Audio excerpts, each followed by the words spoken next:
বাংলাদেশ জুড়ে মুজিব এবং তার পরিবারের চিহ্ন মুছে দেওয়ার প্রক্রিয়া জারি। বিভিন্ন জায়গা থেকে হাসিনার নাম মুছে ফেলতে তৎপর মোহাম্মদ ইউনূস সরকার। এবার বঙ্গবন্ধু স্যাটেলাইট 1-এর নাম পরিবর্তন করে দেওয়া হলো। 2024-এর 5 অগস্ট পতন হয় শেখ হাসিনা সরকারের। তারপর থেকে শুরু হয় বাংলাদেশ জুড়ে মুজিব ও তার পরিবারের চিহ্ন মুছে দেওয়ার প্রক্রিয়া। সেই ধারাবাহিকতা বজায় রেখে এবার বঙ্গবন্ধু স্যাটেলাইট 1-এর নাম পরিবর্তন করে দেওয়া হলো নতুন বাংলাদেশে। সোমবার এই নিয়ে বিজ্ঞপ্তি জারি করেছে ইউনূস সরকার।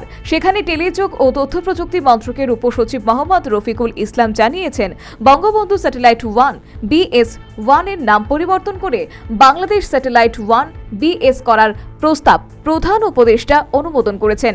এর আগে উপদেষ্টা পরিষদের বৈঠকের সিদ্ধান্তে বলা হয়, 2024 সালের জুলাই আগস্টে অভ্যুত্থানে তৎকালীন সরকারের সঙ্গে জড়িত সকল ব্যক্তিদের নামে রাষ্ট্রীয় সংস্থা, প্রতিষ্ঠান ও স্থাপনার নামকরণ বাতিল করা হবে।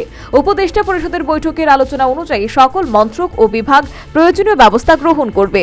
উল্লেখ্য, বাংলাদেশ টেলিযোগ নিয়ন্ত্রণ কমিশনের প্রকল্পের মাধ্যমে 2018 সালে বঙ্গবন্ধু স্যাটেলাইট উৎক্ষেপণ করা হয়েছিল।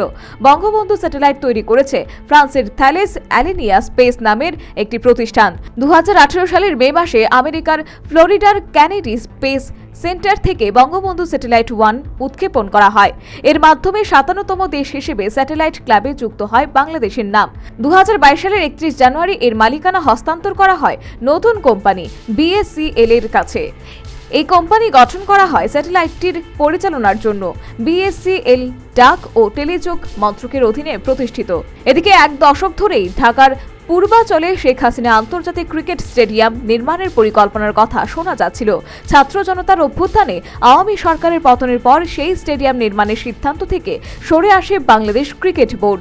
নির্মাণ হচ্ছে সেই স্টেডিয়াম, তবে এর নাম হবে national cricket ground. Bureau report, news vanguard.